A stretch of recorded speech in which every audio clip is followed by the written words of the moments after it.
do it. And if I would have known that so many of you were going to be here today, I would have prepared a little harder.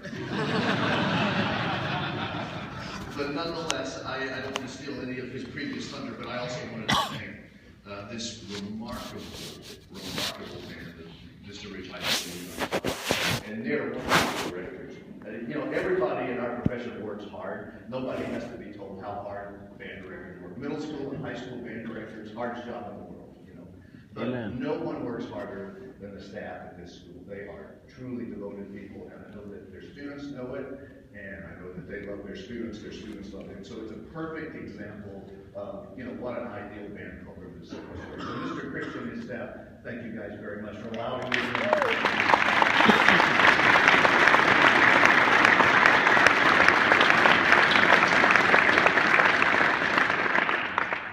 So I wanted to talk a little bit before we started rehearsing. And I have to tell you that the rehearsal part of this, by my own admission, is a totally artificial situation with this fantastic group. Even though we tried to keep it to be something other than that, I visited their school and we had maybe 10 minutes together, 15 minutes together. I said, I just want to play through these pieces one time, just so that you're not totally surprised. But the only thing I'll tell them, and I told them at that time, was it would be different at today's rehearsal session. But so these pieces have not been over-rehearsed, but I have to tell you, they're still going to sound terrific. You know, it's just the way it is, because it's the perfect example of what you're supposed to do. You know, people will say something, oh, I just got to go something, I've got to get a band where you have better players. You know, I just got to have better players. So the way to get better players, I'm about to reveal the secret in the first 5 minutes of the session, so you may want to write this down now, because it will not appear on any handout. There's no handout for this session. I never want to be publicly, you know, humiliated by having someone point to a handout and say, you said. I always want to maintain some sort of deniability, so I will tell you that the way to have really great players is to teach them. And so what you have to do is, if you don't have good players, then you have to develop them somehow. So, and that becomes the teacher, the conductor's responsibility. And that happens in a variety of settings.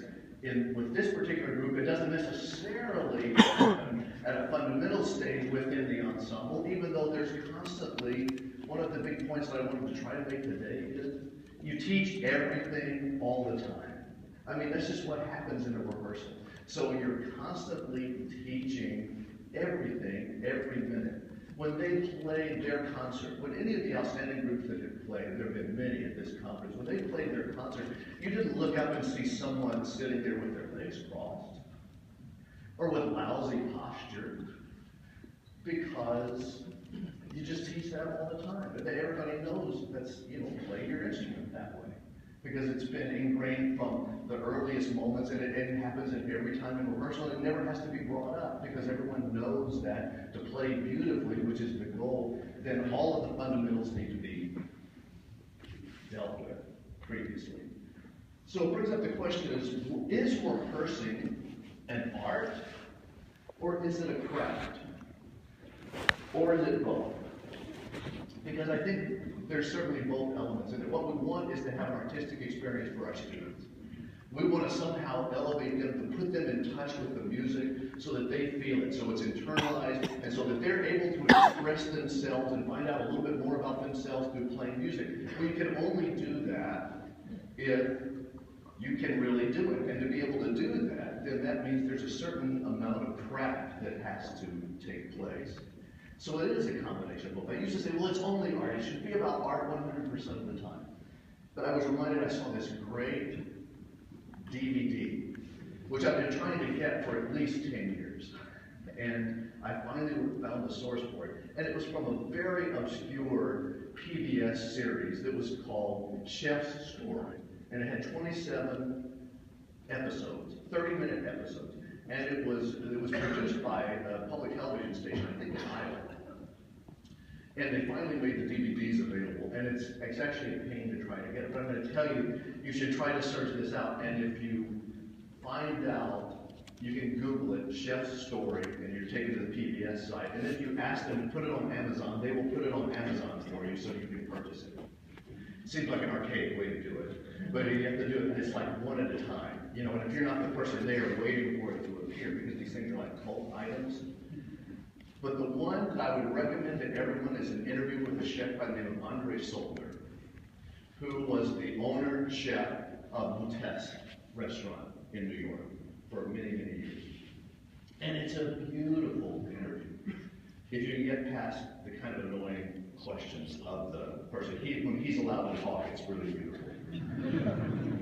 And it's just a story of hard work and perseverance and overcoming obstacles and just being determined that he was going to produce beautiful food in spite of all of the things that could possibly get in the way, and what it takes, what kind of work it takes, what kind of work ethic it takes, how much you have to invest yourself. And then there's this whole question when she asks him at one point, after he had won this gold medal in France, the only time he ever left his restaurant, one for 2 days when his grandmother died, or when his mother passed away, and then over a 20-something year career, and then another time for 3 days when he went back to Paris to enter a competition in which he was awarded the gold medal, then he immediately flew back to New York.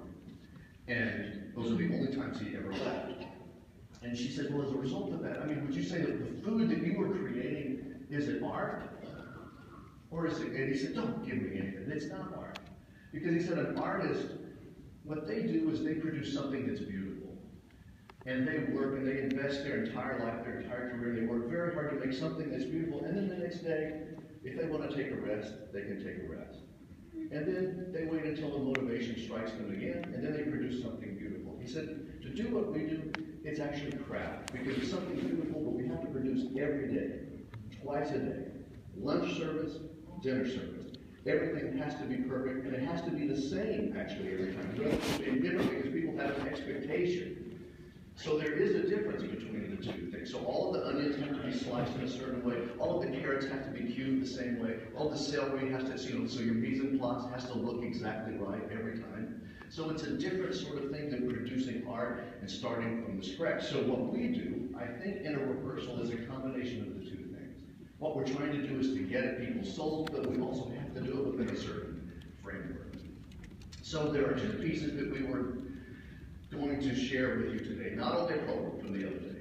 I didn't want to interrupt any of their great work, but this is two Granger pieces. You Banks and Brazel Rodney Doon, which we'll start with in a few moments, and Shepherd's Day. Because I felt like most of the people in the audience will know those pieces. And it's something that this group could do easily without much rehearsal, which they have certainly had other things on their minds. So the question is, what is the purpose of a rehearsal? Why do we have all these people come together in one set period of time? What is it that's supposed to go on inside of a rehearsal? What are all the dynamics that are involved? Well, I think the thing for me is to try to keep in mind that within a rehearsal, what happens is, or are, only those things that you can do with people seated next to you. So there are many things that you can do alone in a practice room. You can practice very slowly, or that you can do in a smaller group in a sectional rehearsal, or with a smaller number of students. But there are certain things that you can only do sitting in a group that's this size, and those are the things that deal with phrasing, and ideas, and color, and shading, and real balance within the ensemble. And I'm not talking about, evidently I said something inappropriate. Real balance within a musical line to get a particular color. So that's the first and foremost thing in making a rehearsal. So don't do all the things that you can do otherwise. It's like the old rule, don't do something that you can have somebody else do for you. You know, just stay focused on the things that only you can do. Stay focused on the things that you can only do in a group setting, I think. The other question that comes along for people, I find when we've had these conversations and other situations, someone will say, well, how do you know when to stop? How do you know when to stop and rehearse? So do you stop every time that you hear something go wrong? Do you stop and then do you try to, quote, fix that problem? Or do you let certain things go by? Or on certain days, do you only deal with certain matters? You know, it's Monday posture day, Tuesday is intonation day, Wednesday's precision day, Thursday sound of music, Friday is, what, is there a hierarchy like that? Then I come back to the idea that you just teach everything all of the time, or you attempt to. So then the question is, none of us want to say this out loud, but we're all insecure about one thing or another that we do. Most people are insecure about their ears, I have to say. No one ever wants to admit that. And usually the people who are not insecure, to use a double negative, the people who are the most secure about their ears don't have very good ears. True. But if everybody has a little bit of insecurity about their ears. It's only natural. So then what do you do? Well, you work on it and you try to get better. Because the better your ears are, the better the group is. I've had the chance over the last couple of days to talk to some members of the Chicago Symphony Orchestra, two different people who told me these wonderful stories about dealing with various maestri.